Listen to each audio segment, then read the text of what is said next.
warahmatullahi wabarakatuh. Waalaikumsalam warahmatullahi wabarakatuh. Halo sahabat semua, teman-teman, ayah bunda, juga para pendidik yang ada di seluruh Indonesia. Ketemu lagi di channel kita ya, di sini di Nadani 2001 Official. Seperti biasa, kita saat ini mau bincang-bincang nih, dan masih dengan narasumber yang biasa nemenin kita, yaitu Pak Dani. Dan insya Allah Teteh akan menemani untuk tema apa kita hari ini ya? Temanya kayaknya yang lagi rame sekarang ini, bagaimana mengajarkan membaca ke anak. Oke, baca, tulis, hitung, apa baca aja nih Pak? Kita kupasnya nih. Kita baca dulu aja lah, Oke, kita ya. baca dulu. Oke, Tapi biasanya kalau gimana? membaca itu satu paket dengan menulis. Nanti mungkin Oke. kalau menghitung temanya sendiri bisa. Soalnya kan kalau pendidik ya, apalagi orang tua biasanya bilangnya biar entah karena biar hemat gitu ya, atau sekaligus gitu, biasanya bilangnya calistung aja, baca tulis hitung. Nah, tetapi mungkin di kesempatan ini kita akan fokus ke membaca ya. Nah, oke. Jadi teman-teman, sahabat-sahabat semua, ayah bunda, mungkin sudah bukan gosip yang baru ya tentang tema baca ini. Rata-rata orang tua nih, juga para pendidik suka bertanya nih, Pak, apakah perlu untuk anak usia dini yang sebelumnya kita bicarakan ya di video sebelumnya tentang usia dini itu 0 sampai 8 tahun. Nah, apakah perlu di usia seperti itu anak diajarin membaca? Nah, itu dulu pertanyaannya ya. Nah, gimana nih Pak? Oke, pada prinsipnya kalau kita lihat dalam konteks membaca secara umum ya, pada dasarnya mereka perlu membaca. Cuman membaca seperti apa itu ya nanti harus kita perhatikan. Yang penting adalah bagaimana membaca itu bisa sesuai dengan tahap usianya. Anak-anak itu kan mungkin tahap awal dia mengenal lingkungannya, mungkin membacanya juga baru tahapan membaca gambar.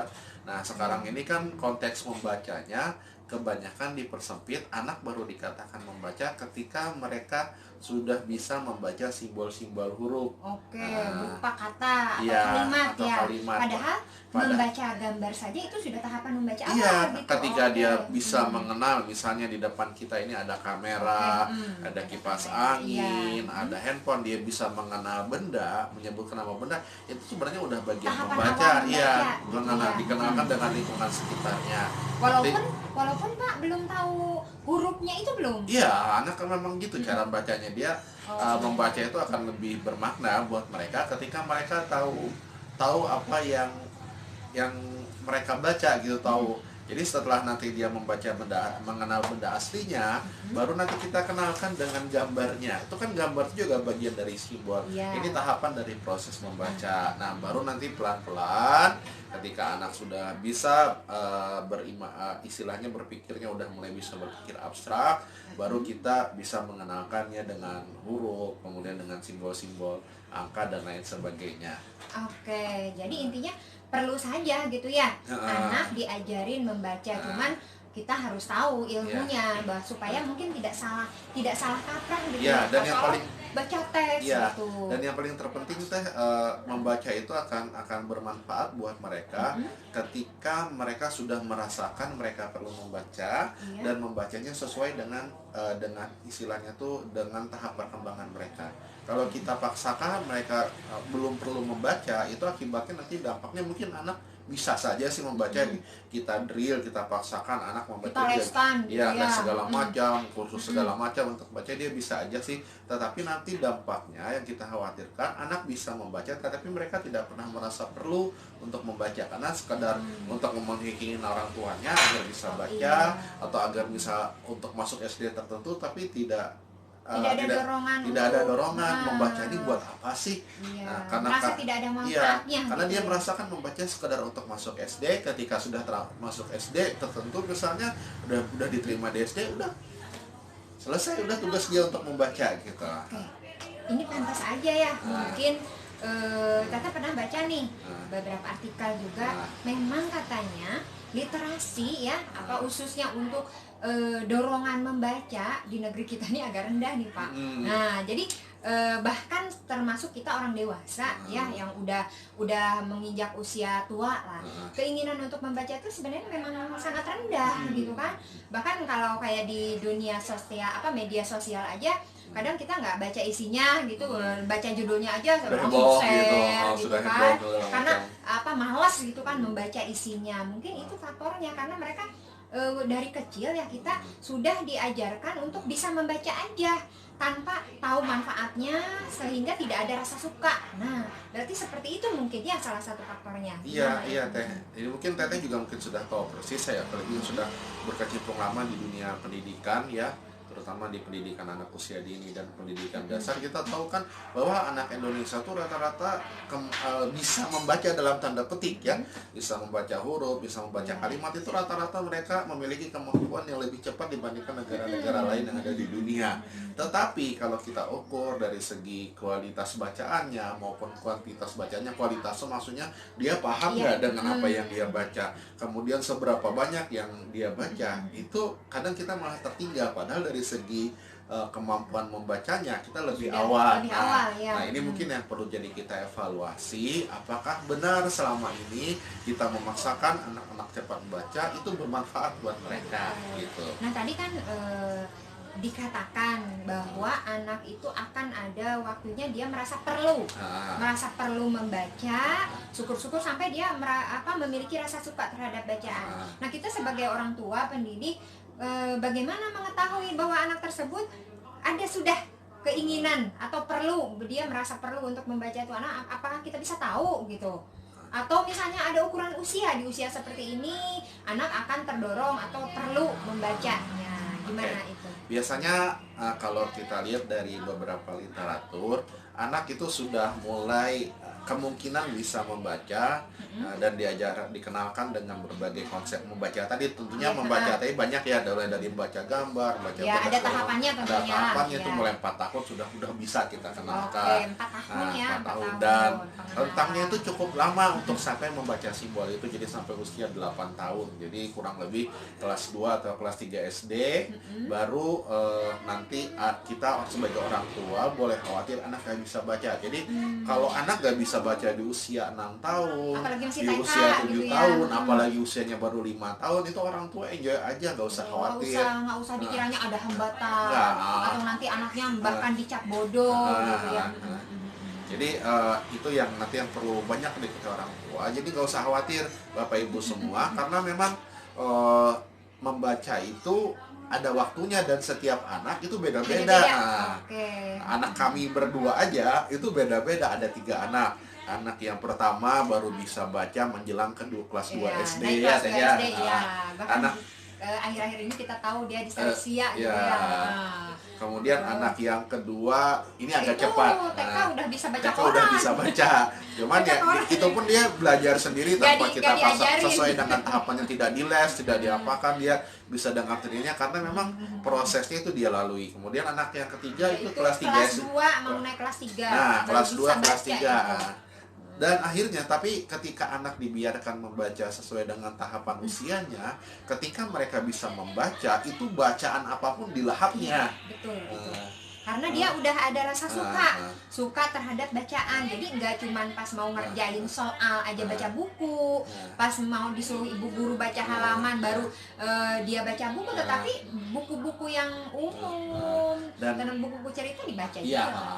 Dan yang menariknya lagi, ketika dia membaca, dia bisa menjelaskan apa bacaan yang dia baca tadi. Nah ini ketika membaca kita ajarkan bisa sesuai dengan tahap usianya. Jadi Bapak, Ayah, Bunda itu tidak usah khawatir ketika anak misalnya SD nggak bisa baca gitu, masuk SD nggak bisa baca, TK-nya nggak bener nih, nggak seperti itu. Jadi itu memang mungkin belum tahapannya aja, anak belum muncul kemampuan. Karena beda-beda itu ya, ada yang memang sudah muncul lebih awal. Dan insya Allah Bapak Ibu semua yakin aja kok, telat membaca bukan berarti anak nggak bisa berprestasi. Alhamdulillah anak-anak kami salah satu bukti contohnya, mereka tetap bisa berprestasi meskipun tadi membacanya di Ada yang istilahnya terlambat di, gitu ya. di injury time lah kata main bola tuh, di akhir-akhir batas waktu mereka harusnya bisa membaca. Jadi itu bukan sesuatu yang harus kita takutkan, cuman kuncinya harus sabar gitu ya. Nah ini ada satu fenomena lagi yang sampai sekarang menjadi bahan gosipan ibu-ibu. Nah karena apalagi yang anaknya di TK nih, entah karena apa sih faktornya ya, tapi memang masih ada lah sebagian kecil sampai sekarang mereka ya akhirnya menuntut ke sekolah untuk mengajarin baca tulis, karena alasannya ya memang katanya sekolah SD-nya pokoknya masuk kelas 1 itu harus bisa baca sudah, kalau enggak diterima. Sebenarnya sih memang ini bukan persoalan yang baru juga ya. Betul teh. Hampir sering banyak pertanyaan itu muncul ketika kita diskusi dengan tahun orang ajaran tua, baru dengan pasti guru. itu jadi Buat orang tua, buat ayah bunda sekalian, sebenarnya untuk syarat masuk SD itu sekarang tidak seribet zaman kita dulu ya teh ya. Yang penting apalagi masuknya pakai tes. syaratnya usianya mencukupi. Ya, betul. Jadi ketika Usia sekarang. idealnya anak masuk kelas 1 SD itu adalah di usia 7 tahun. Itu usia yang paling ideal. Jadi pada dasarnya anak masuk SD itu bukan karena hasil tes, bukan karena misalnya anak bisa baca, tetapi karena usianya cukup. Jadi kalau di aturan di pemerintah kita, anak usia 7 tahun itu harus diterima di SD di mana anak itu mendaftar.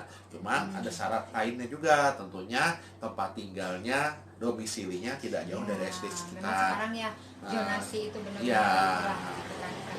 Jadi jangan khawatir anak gak bisa baca usia 7 tahun ya SD tetap harus menerima gitu. Bagaimanapun kondisi anak, dan normal-normal saja kok anak gak bisa baca di usia 7 tahun, jangan khawatir gitu. Tapi kebanyakan anak sekarang alhamdulillah sebelum usia itu pun ada yang sudah bisa baca gitu. Oke. Nah, pertanyaan terakhir nih. Berarti kan sebenarnya untuk anak usia dini ya yang tadi dari mulai 4 tahun mereka sudah bisa diajarkan membaca. Nah, dengan tahapan-tahapan yang tadi tentunya.